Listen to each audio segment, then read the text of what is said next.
Most people who invest $100 a month quit before the plan ever gets the chance to look impressive. Not because it failed, because for the first few years, the account looks almost exactly like a savings account. If you've ever stared at a balance like that and quietly wondered whether small amounts are even worth it, this video is about you. Because there's a kind of photograph that has the exact same problem. To capture a night sky, a camera holds its shutter open for hours, collecting light too faint for the human eye. Any single second of that exposure looks like nothing. But hour after hour, the light stacks up and eventually an image appears that no single moment ever contained. Investing $100 a month works exactly like that photograph. Over 30 years, you deposit $36,000 of your own money. At a 7% average annual return, the account ends up around $122,000. That's more than 3 times what you put in, without ever increasing the amount. But between here and that number, there's a long stretch where the balance will actively try to convince you to stop.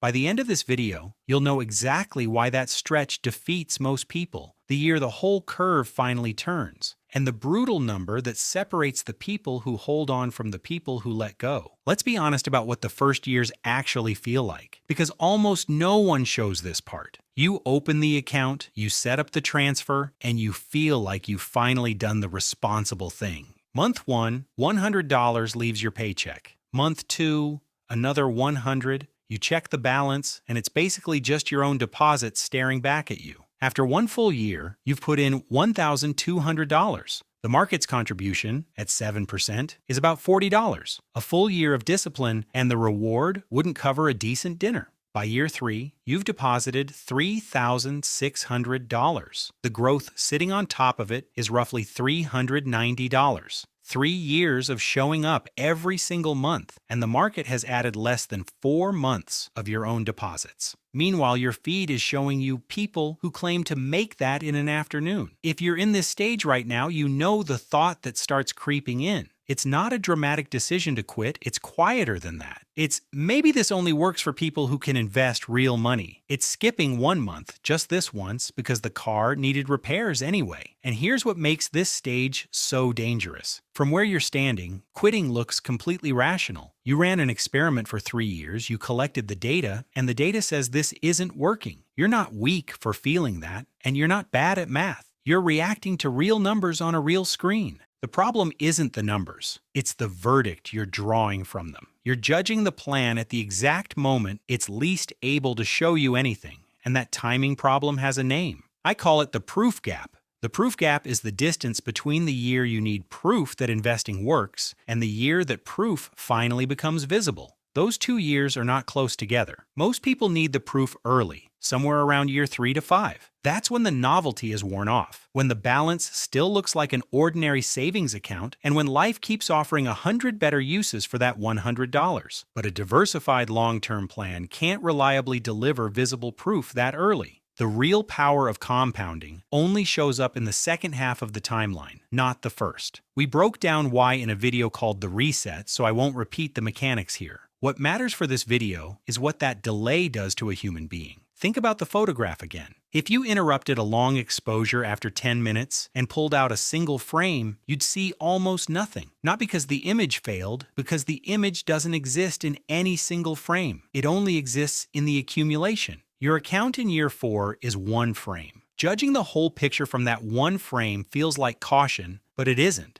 It's closing the shutter in the middle of the exposure. And once you see the proof gap, you understand why so many portfolios quietly die between year 3 and year 7. Not in a crash or a panic, but in an ordinary month, where someone looked at 1 frame, decided the image was never coming, and stopped. But the image was coming, and in this example, it even has an approximate date. Somewhere around the 11th year, in this example, something changes that you can actually see on the screen. By the end of year 10, the balance sits at roughly $17,300. During year 11, you still add your usual $1,200. But for the first time, the market adds slightly more than you do, around $1,290. That's the crossover. From this point on, you are no longer the main contributor to your own portfolio. For 11 years, you were the only one doing the work. Now the account works alongside you, and every year that passes, it takes on a larger share of the job. By year 20, the balance sits near $52,000, and less than half of it is money you deposited. The account you once had to drag forward is now pulling you. And then comes the part almost nobody intuitively expects. The final 5 years of this 30-year timeline produce more growth than the first 20 years combined. Roughly $35,000 of pure growth in those last 5 years against about $28,000 across the first 2 decades. If you've ever checked your balance after 2 years and felt embarrassed by it, this is your answer. The curve was never slow. It's backloaded. Almost all of the visible result is packed into the final stretch of the exposure, which means the early years were never the weak part of the plan. They're the price of admission to the strong part. And that's exactly what makes the next comparison so uncomfortable. Picture 2 people with the same income and the same spare $100. The first one starts this month. The second one waits 5 years, until things feel less tight, less busy, a little more certain. On paper, the second person barely loses anything. They skip 5 years of deposits, which comes to $6,000. Out of a 30-year plan, that sounds like a rounding error. But here's what actually happens. The first person ends around $122,000. The second person ends around $81,000. The gap is roughly $41,000 in exchange for $6,000 of skipped deposits. And the reason is the part most explanations miss. The second person didn't skip the weak years at the start of the curve. By delaying, they pushed their entire exposure forward. And the years that got cut off were the final ones, the brightest part of the image. The exact 5 years that, as we just saw, out-earned the first 20. Waiting doesn't cost you the boring years. It costs you the best ones. So the real question was never whether the math works. The math has been settled for a long time. The real question is how you personally survive the years where you can't see it working yet. 3 rules, and notice that none of them are about picking better investments. They're about protecting the plan from your own screen. First, automate the deposit. Not for convenience, but because every manual transfer reopens the debate. If you have to decide every single month whether this is still worth it, you're handing the proof gap a fresh chance to argue its case. It doesn't need to convince you forever. It only needs to make quitting feel reasonable, one ordinary month at a time. Second, in the early years, measure your deposits, not your balance. For the first stretch of the timeline, your progress lives almost entirely in what you've built, not in what the market has returned yet.